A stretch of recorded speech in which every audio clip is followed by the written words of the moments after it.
Hello and good morning, everyone. Welcome to the webinar, Mental Maintenance. My name is Courtney Brown, and I'm the Southeast Regional Coordinator from the Indiana State Library's Professional Development Office. I'll be the host and question moderator today.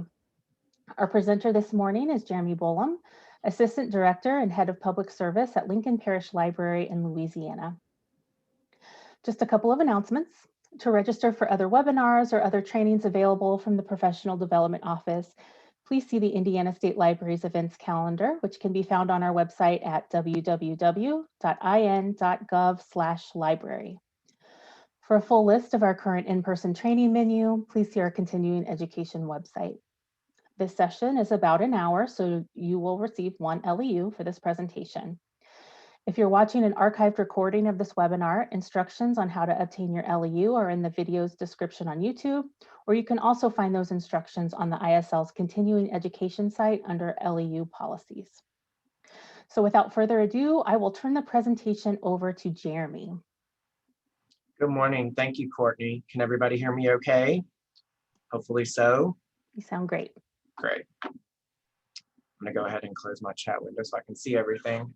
Hope everybody's doing well this morning, and I'm broadcasting to you, like she said, from Ruston, Louisiana. I'm on the I-20 corridor in the north part of Louisiana, which I always tell everybody is not the fun side of Louisiana.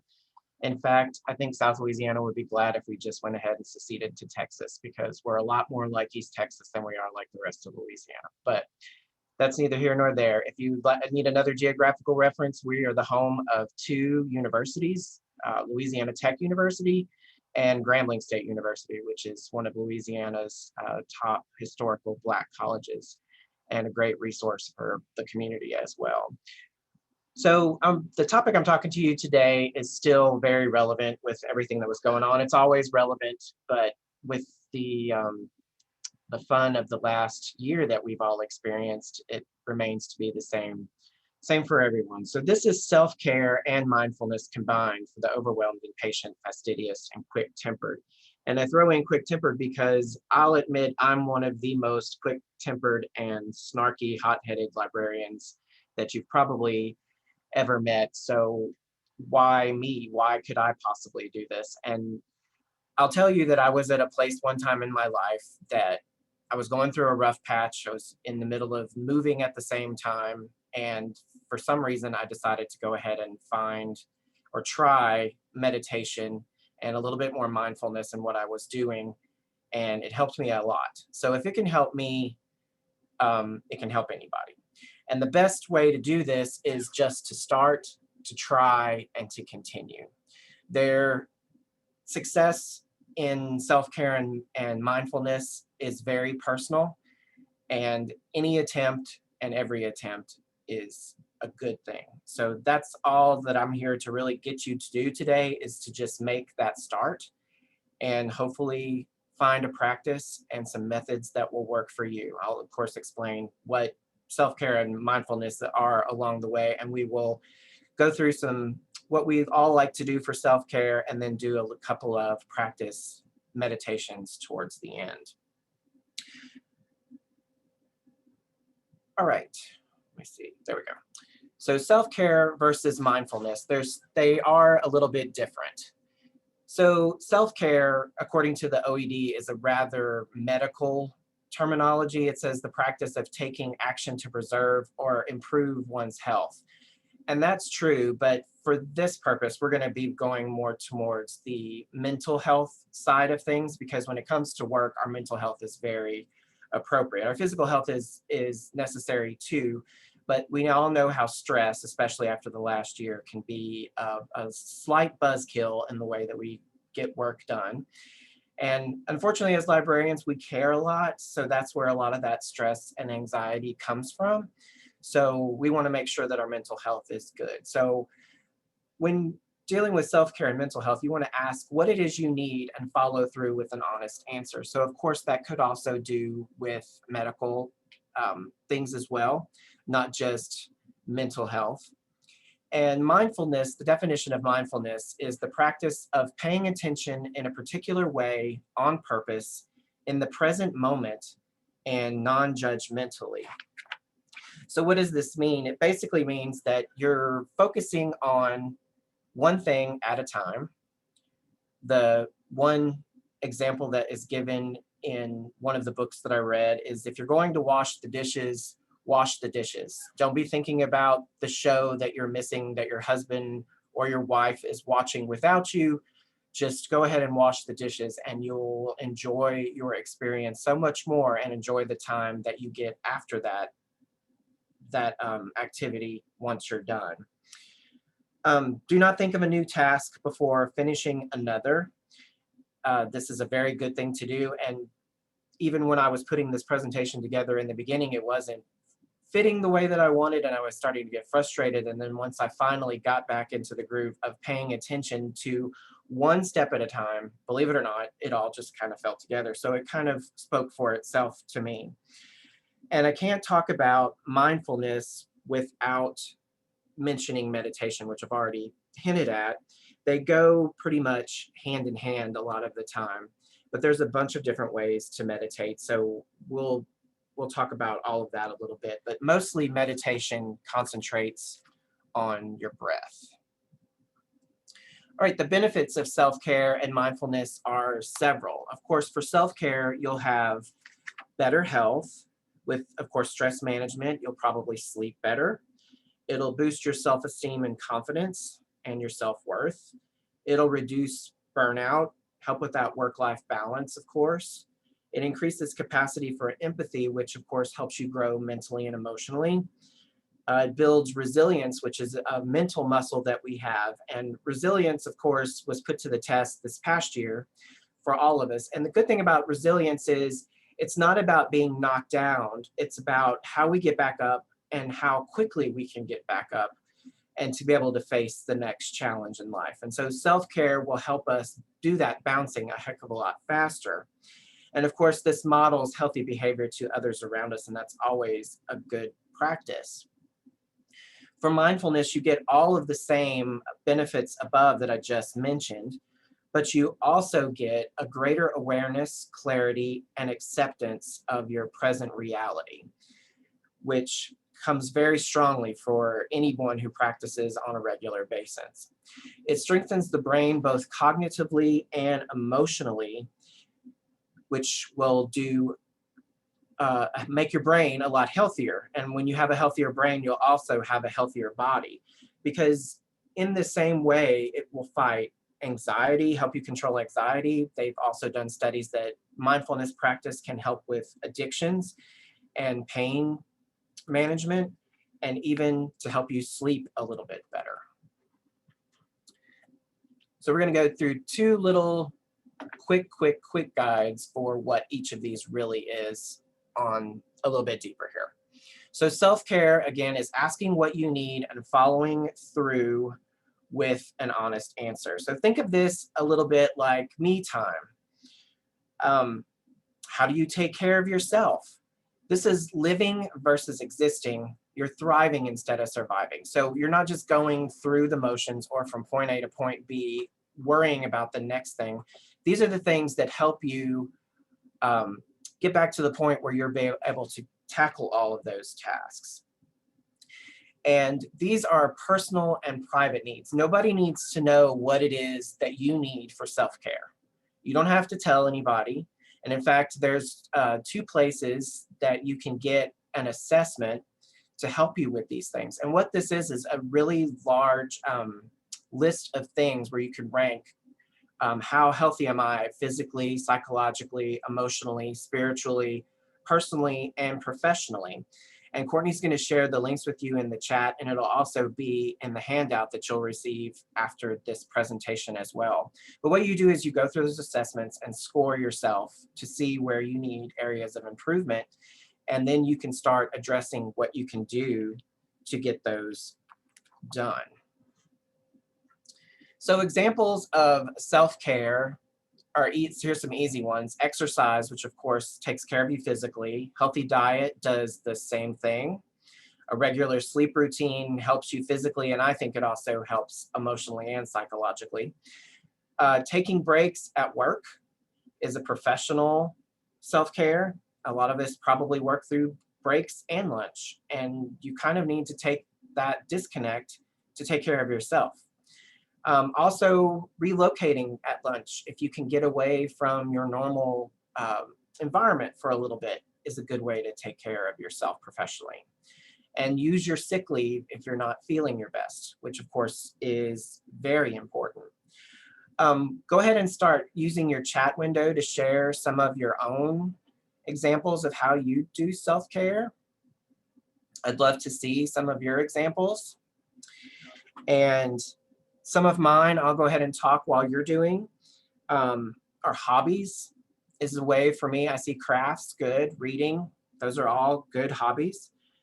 A good one is a compliments file. If you ever get cards that really touch you, or a professional compliment from a patron, or an email thank you from someone that really helped you, remind you that you're a great person, save those things and go back to that file and read those on a bad day. Slaying an old to-do is a really good self-care technique. One of those things that's on your to-do list that you just can't get rid of. But if you tackle that thing, it's amazing what a load that will take off from you as well. I see a lot of people talking about nature, and that is wonderful. Nature is a great place, and I have that walking outside, and of course with my dog, because my dog is one of my biggest joys. So spending time with her really makes for great self-care for me. Take a different route to work is a good way to just change up your routine and explore the world in a new way. I know we usually go to work the exact same way all the time unless there's a wreck or something. But if you can make a little bit of extra time, perhaps going a different way, hitting a different coffee shop that you've never tried or something like that could be a little adventure just to spice up your day. Of course, playing, having fun with your kids, with your dog, with the next door neighbors, if they have a ping pong table or something like that, those are all great ways to take care of yourself. Decluttering, unplugging, of course, we're joined at the hip with a lot of our technology, but that's a good thing. Massages, dancing, I see baking, that's a wonderful one, because just like finding your one thing to go to, that's a good one where you can definitely get in and get dirty and stay focused with what you're doing. And cooking, that's a good one. And I think I already saw someone putting flowers in their spaces, and that's a really good one as well. Don't forget your friends and their mental health. You can sometimes do a twofer in that kind of way. If you can reconnect with an old friend or write a letter to a friend, you might also get some things off your chest and then boost that friend's day at the same time. So don't forget about sharing your burdens if you can safely, and if you feel comfortable with that, with other people, or just share expressions of love with other people and care at the same time. It'll give you that little boost, and it'll help them in at the same time. In the same way, do good deeds and pay it forward. The other day I went through the drive-through and somebody had paid for my lunch before me, and I just thought that was a wonderful gesture. So I went ahead and paid for mine anyway, the same thing for mine. So the next person got a little bit off if they were doing the same thing.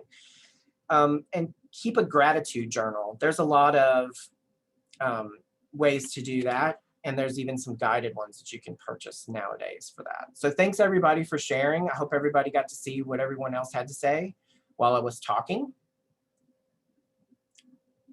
Everybody's always got some great ideas.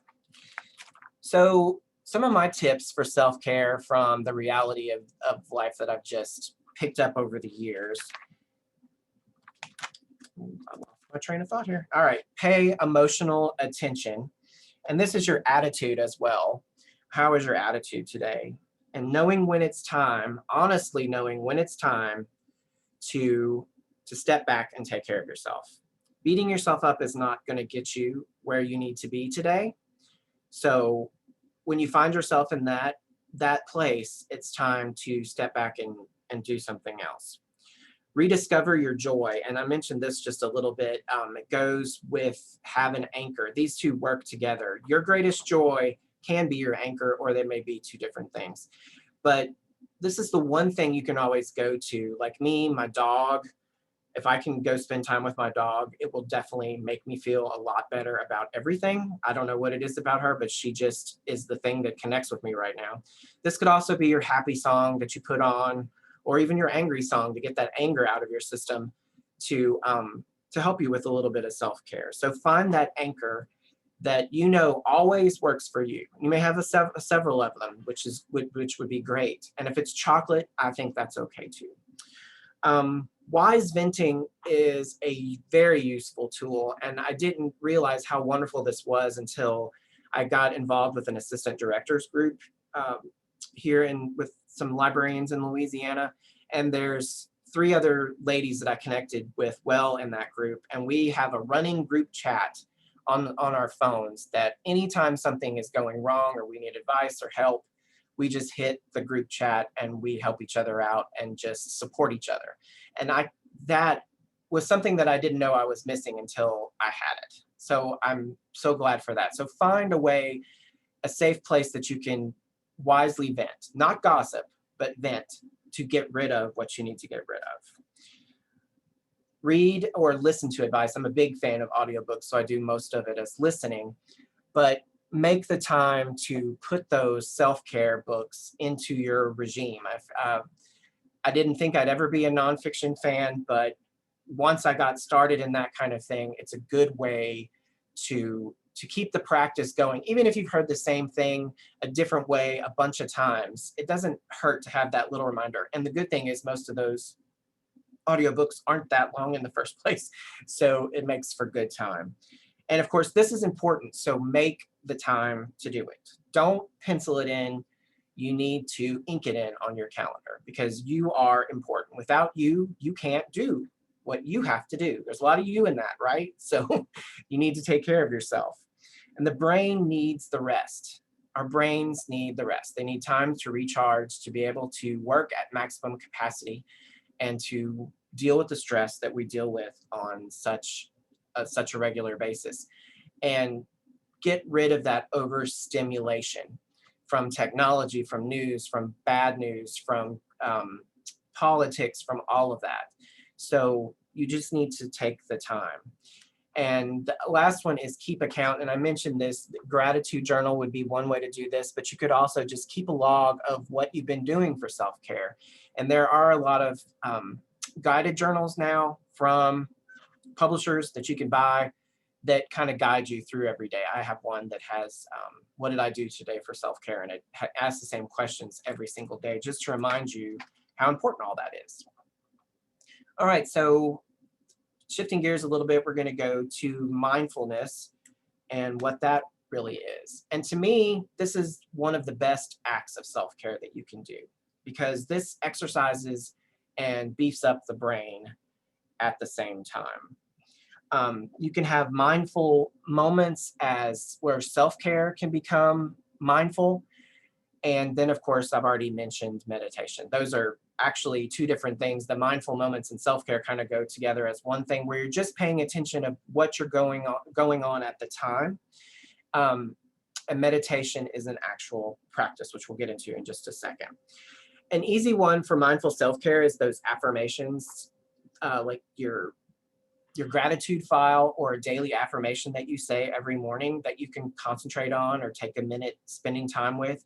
If you have a daily prayer book that you read or something like that, that's a good way to do mindful self-care in the morning, to concentrate on that. Yoga is a wonderful self-care technique that also brings in some of the meditation and especially the breathing. And also always throw in right here, mindful moments. Remember what you also have to do to be able to say no to the person that you need to say no to, because you can't have all of your pots on the fire at the same time. If not, one of them is either going to burn or boil over, and we know what kind of mess that's going to lead to later. So be mindful of no as well. And another good way of mindful self-care is finding that anchor or your hobby. And this is where I think baking and cooking kind of go in there, is the in zone hobbies, where you're in the zone, where time is nothing to you. And when you finally get out of it, you're like, I didn't even realize that I spent 5 hours doing that.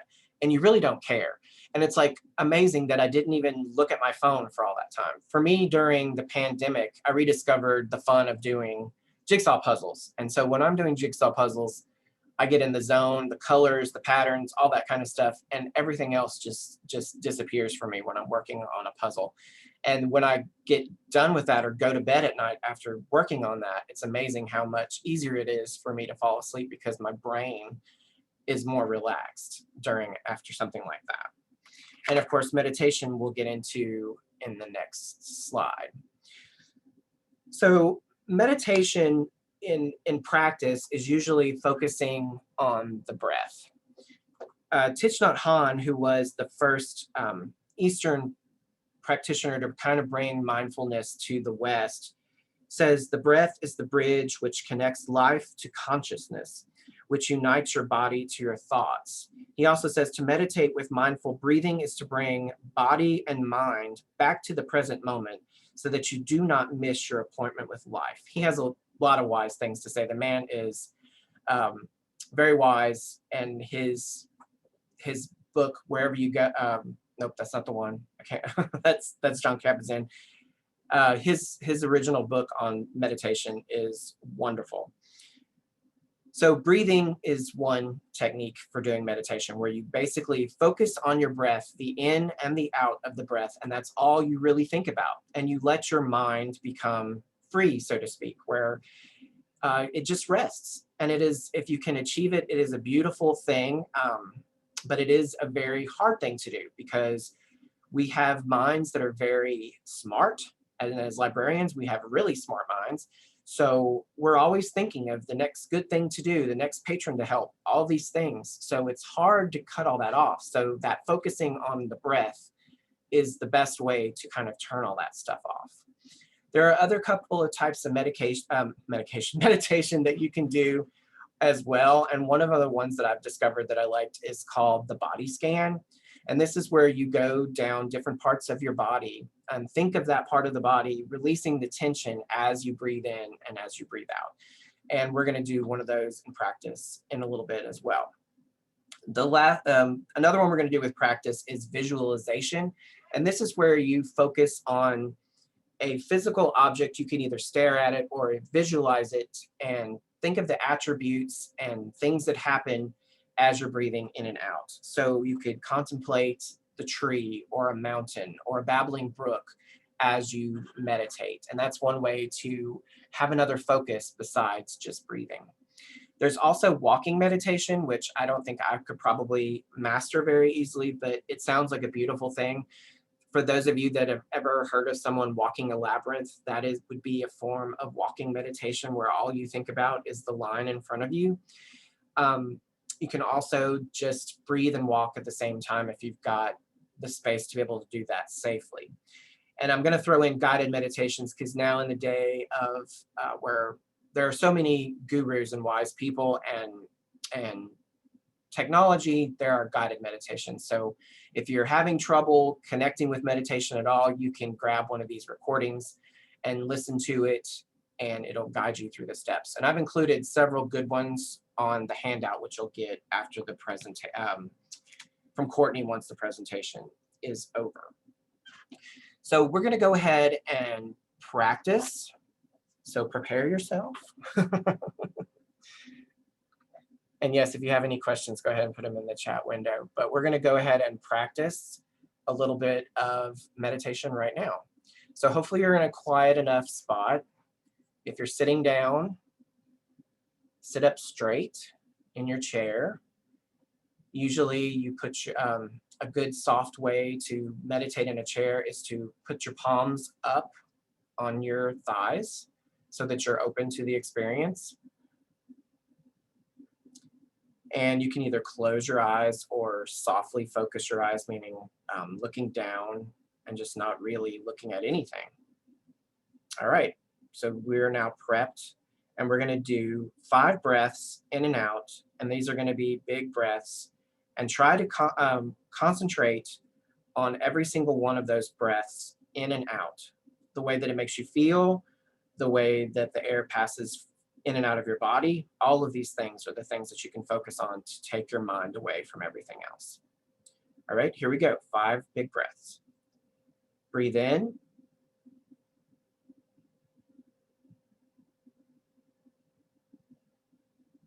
And out.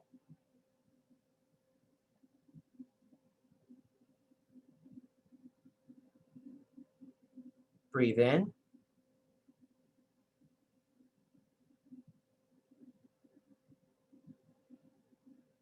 And out.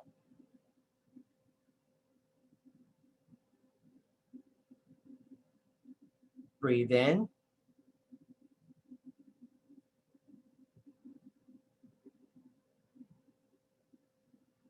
And out.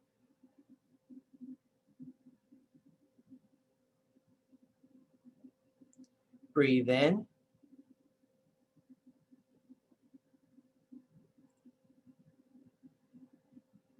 And out.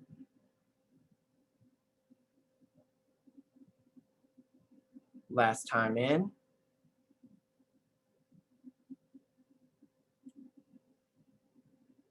Last time out. All right, everybody take a moment to come back, to refocus. How did that make you feel? Usually people feel a little strange if they've never done it before. And if you found that you couldn't concentrate, don't beat yourself up.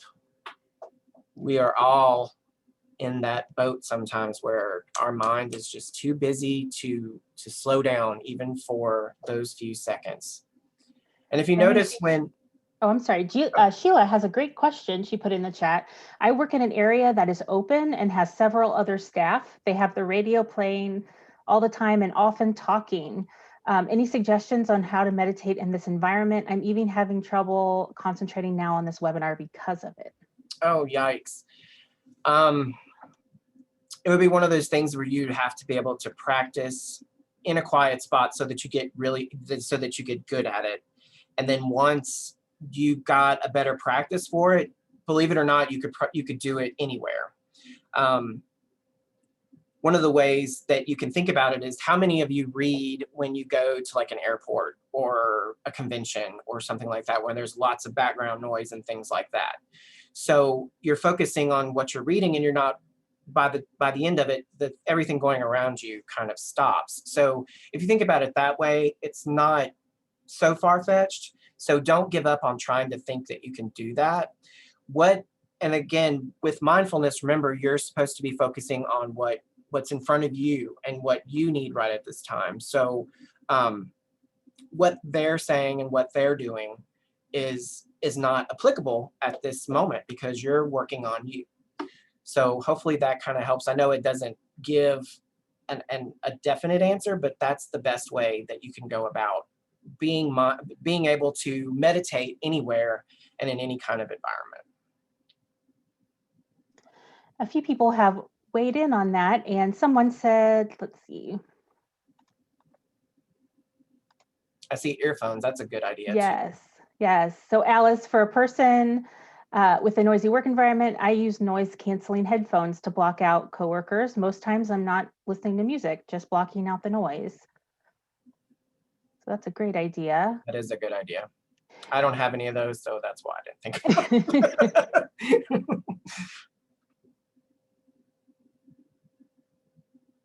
And someone else's guided meditations, that's a good way too, because you're focusing on that as well. Mary has a question. What is the proper way to breathe in and out? There is no proper way to breathe in and out. And believe it or not, when you read some of these books, they tell you that there is no one way to be mindful. What makes you comfortable and what makes you mindful is your practice. This is only a guide, and and that's the beautiful thing about mindfulness meditation, is that you can't do it wrong because it's yours. So the best way I find is to have that pause in between each breath. And if you notice, it was a pretty big breath for a lot of people. And then I do pause at each interval, both in and out, so that I'm not rushing. And that's another thing to think of, is to find a way that you don't rush through it. You can also visualize something else if that helps you stay focused. One time when I first got started, I couldn't stay focused, so I envisioned a pond And every time I breathed in, a lotus would bloom on the pond, and then it would go back down. It would close up once I breathed out, and that helped me focus as well. So your own way. And there's even some people that do the each nostril by holding each nostril to help keep focused as well, so that they breathe through one nostril in and out, and then they hold the other nostril and then change. So there's really no specific way, whatever makes you feel comfortable. Hopefully that answers that question. Anything else? I don't see any more questions right now. Okay. All right, so we're going to go ahead and go into the next meditation practice, which is a very short body scan. We're going to start at the top of the head and work our way down to the shoulders. So I'm going to basically tell you where, which part of the body to think about as you breathe in and breathe out. And when I do these things, I usually try to think of any tension or any sensation that's there that might be hindering me in any kind of way. And I breathe it in. And then as I breathe out, I imagine it easing up some. It probably will not go away, but it will ease up some. The beautiful thing about a body scan is that you can find areas in your body with tension that you may not have known where you hold your stress. And for me, I didn't realize how badly I clench my jaw, especially when I'm going to bed, when I'm getting ready to go to bed at night. So when I'm having a really rough day and I can't get to sleep, I usually do at least a body scan through this part so that I remember to let my jaw go before, and it usually does help. So we're gonna go through this short little mindful body scan meditation. So again, sit up if you're in a chair with your feet flat on the floor and your hands facing up, your eyes closed or softly focused down. So first, think of the crown of your head. Breathe into the crown of your head.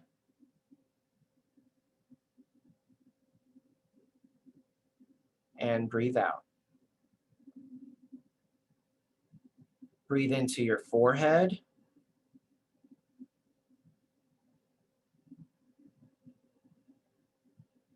And breathe out.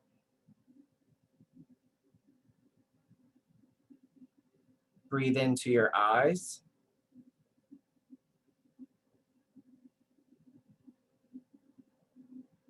And breathe out.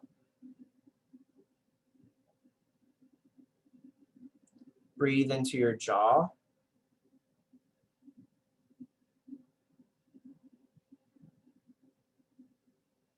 And breathe out.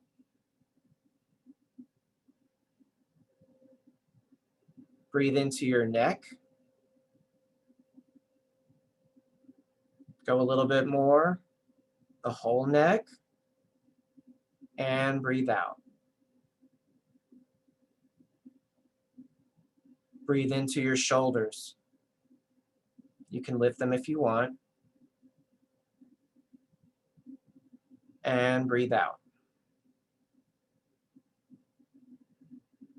All right, give you a second to refocus there. And when you get a minute, if you have anything you want to share in the chat window about how that experience made you feel, if you noticed that you had any odd tension that you didn't know existed.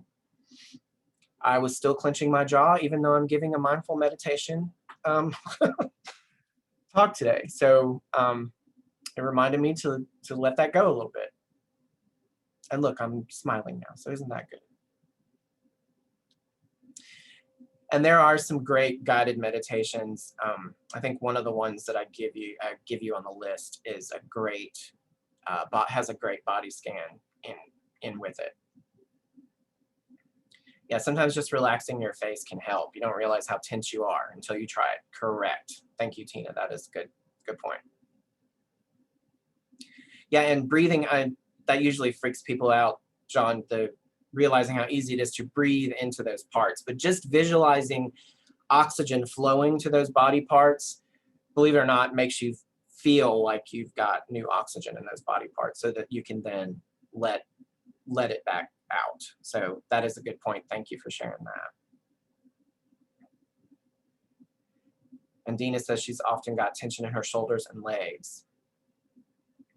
Yeah, it's once you get used to the tension, like me, I have to say I carry the weight of the world on my shoulders pretty often. And once you know where it is, and you're in that, this is a good part of self-care. Remember, you have to pay attention to what you know your triggers are, and know when it's time to focus back on trying to fix some of that.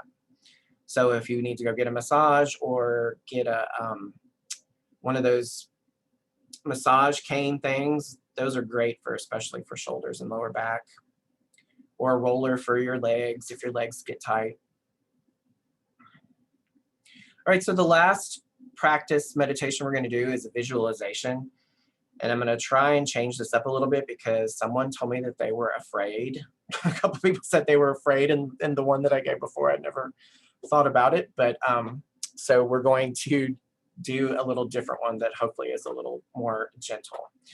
So as you get back into position with sitting straight up and your feet flat on the floor and your hands open on your lap, start thinking about a beautiful tree leaning over a stream. And we're going to think of beautiful fall temperature and yellow leaves on that tree. And as that image comes into focus, breathe in.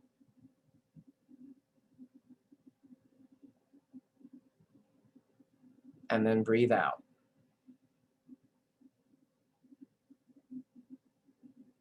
A fall wind blows through the leaves. Breathe in.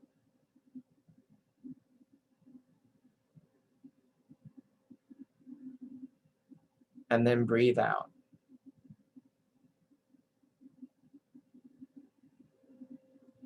One leaf has let go of the tree. Breathe in.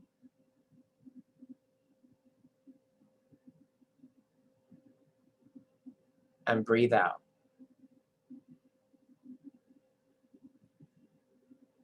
It slowly spirals toward the stream. Breathe in.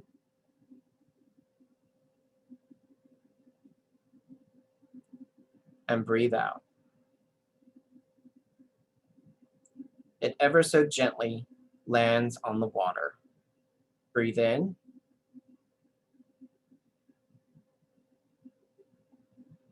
And breathe out. It begins a new journey down the stream. Breathe in.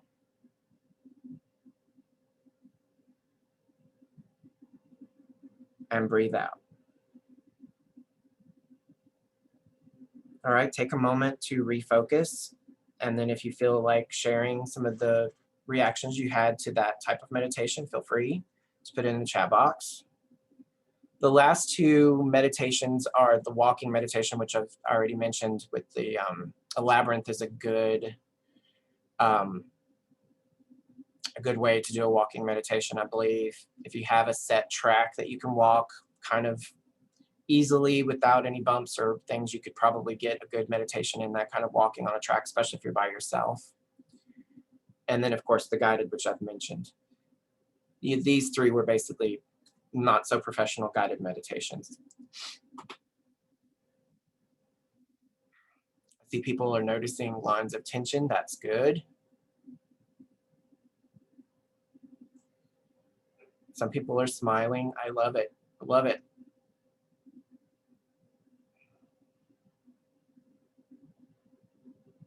Oh, I even went to somebody's happy place. That's awesome.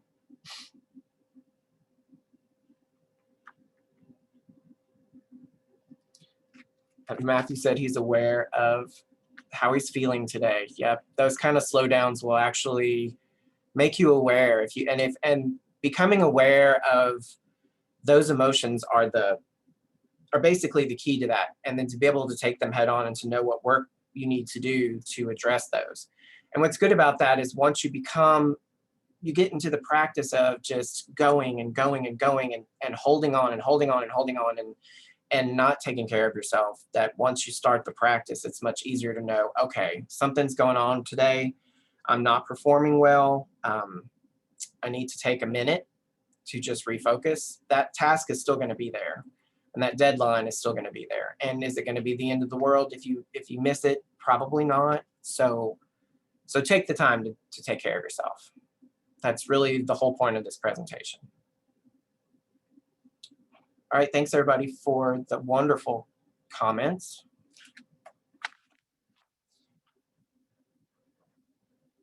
So my mindfulness tips from reality, things I've noticed from working on this is you're working on moments, not monuments.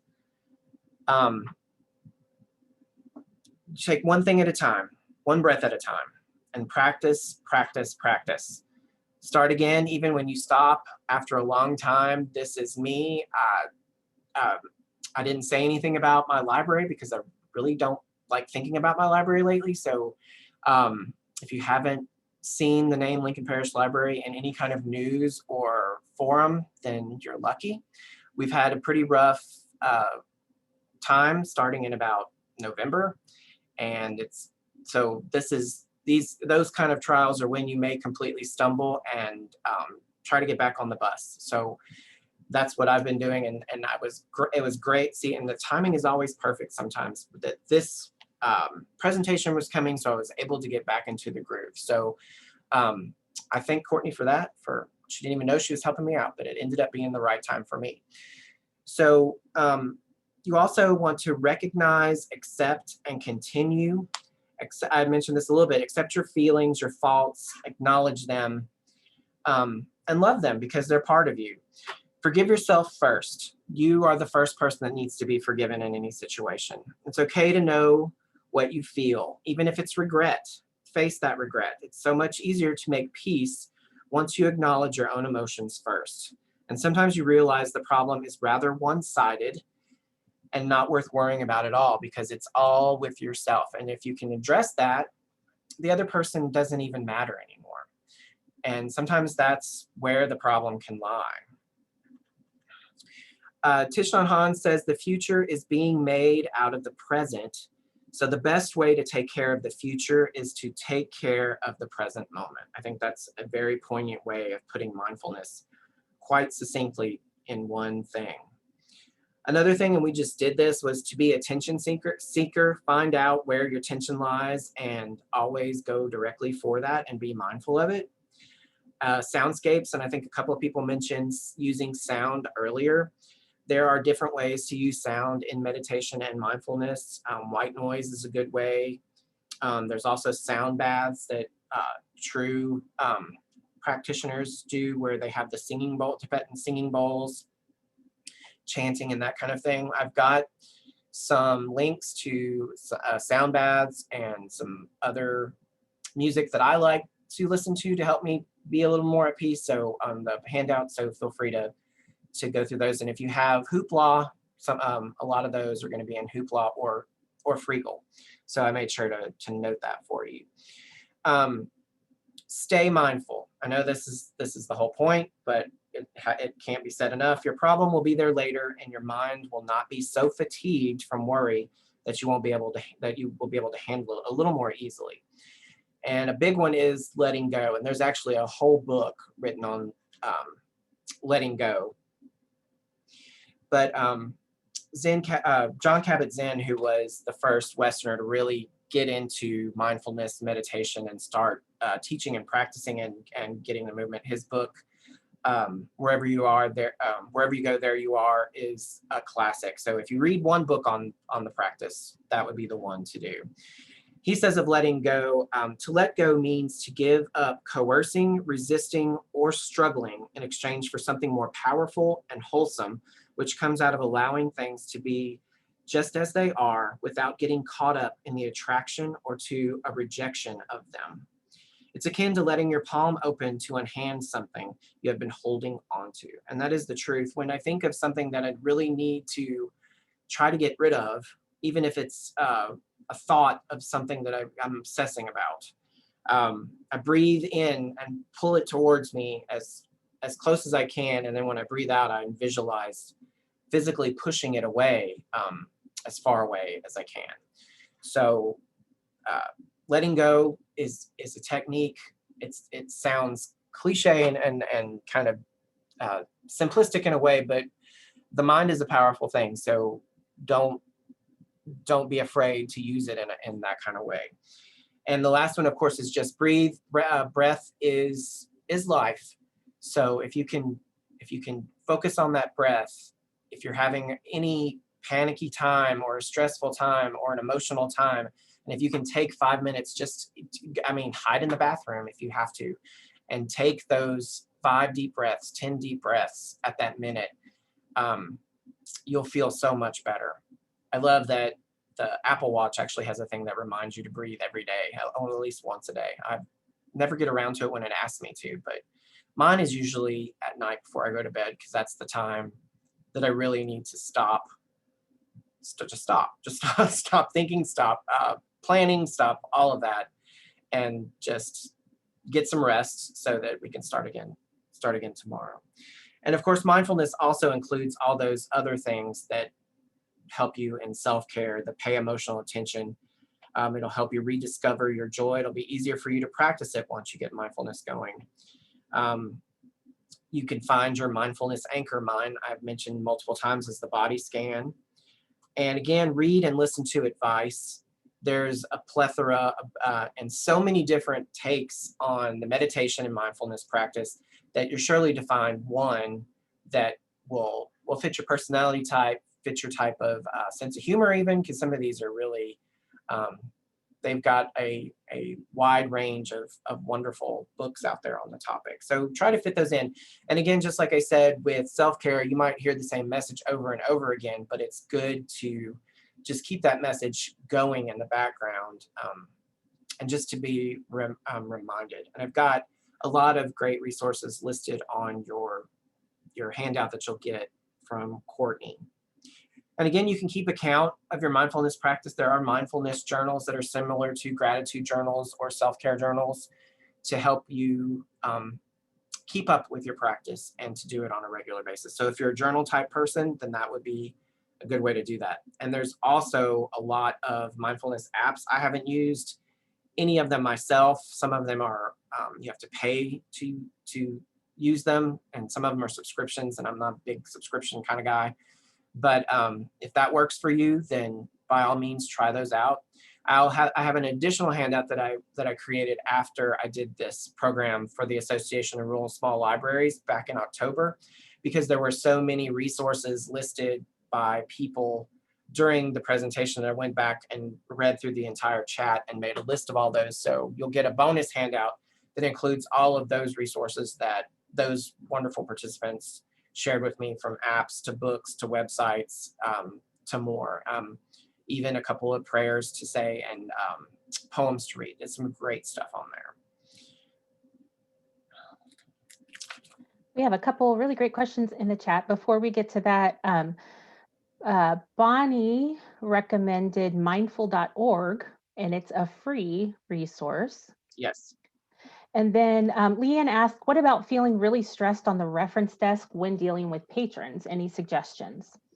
In the heat of the moment, it's just focusing on, for me, back when I was on the reference desk and somebody was really getting on my nerves, as a hot-headed person, it usually didn't go very good. But once I got a little older, and now as a supervisor, when I'm dealing with angry customer, it's more like I focus on them as a person. Remembering the person and not the problem is the best way to be mindful in those situations, because they have their own feelings and they have their own stress and they have their own issue. And it's not you per se, it's baggage that they haven't worked through, that they haven't been mindfulness. So they don't have the practice. So that empathy is something that grows with mindfulness and with self-care. I mean, it's a muscle that you build, and librarians are great at empathy because we do care. But again, it does get tired. Empathy can get tired. So remember, when you're feeling stressed and you need to be mindful, to just focus on the person, look them straight in the eye, and it's going to sound real goofy, but focus on the emotion behind that person's eyes, and you'll get back into it, and you're going to care. So that'll hopefully help a little bit. Great. And then Mary Alice asks, any suggestions on how to stop the loop that goes through your mind, repeating a stressful event? Repeating a stressful event, and that's, you're going to have to try and focus on something else. And that's where breathing can be a help. If you get caught in a loop a lot, and some people do, that's where you have to break the cycle. I mean, you're kind of addicted to that loop, so you've got to break the cycle. So if you can focus on your breath, and if that's not working for you because you're still too internal, then you need to find your external self-care anchor that can break that loop for you. And if that's going to talk to the friend that always tells you the stupidest dad joke to get your mind off of it for that little bit, then that might break it for you. And then you can start a different task. But the thing is to be able to find that thing that will bring you back. And Tina says she finds that affirmation is helpful in moments like that. And that is definitely a good one too. So it's just whatever anchor you can find. You've got to find the one for you that can break that cycle. And if it's to have a Kit Kat break, then that's perfect too. I believe in chocolate. Chocolate can solve a lot of the world's problems. It should be free. Anything else? I think that's it for now. Okay. And actually, we're pretty much done. This is the three main resources that I recommend you start with. If you start with anything, wherever you go, there you are. Mindfulness, Meditation, Every Life by Jon Kabat-Zinn. And then The Miracle of Mindfulness, an Introduction to the Practice. That's the one by Thich Nhat Hanh that I recommend. And then there was a great self-care book that came out last year called The Wisdom of the Humble Jellyfish and Other Self-Care Rituals from Nature. For those of you that are nature buffs, this lady came up with a real clever way to talk about these weird animals and tell you their unique traits and how that can remind you about self-care. And it's just a witty little fun book, and I can't help not sharing that one and plugging it because I just think it was really great. So those are my main three. I've got plenty others on the handout, and then of course there's some on the bonus. I'll call it the AirSL handout because that's where it came from. So, but like I said, there's plenty out there.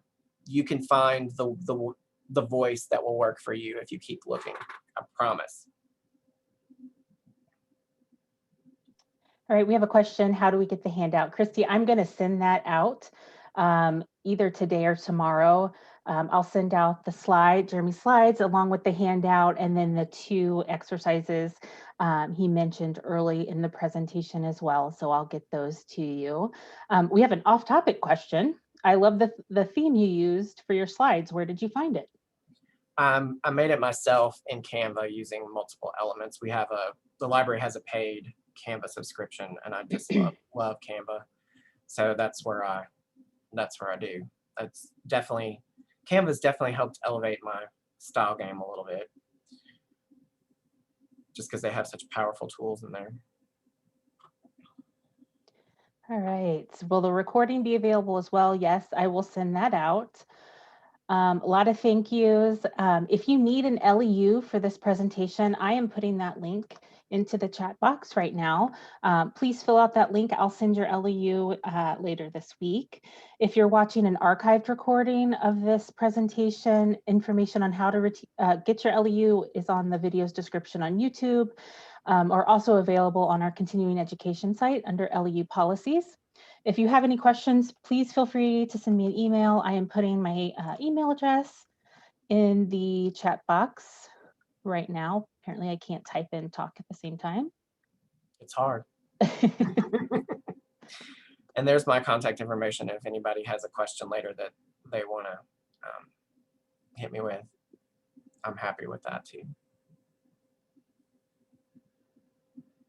Thank you, everybody, and I hope you got some useful information out of this. And just work at it, and don't beat yourself up when you fail, because this is very hard. Taking care of yourself is probably the hardest thing you can do.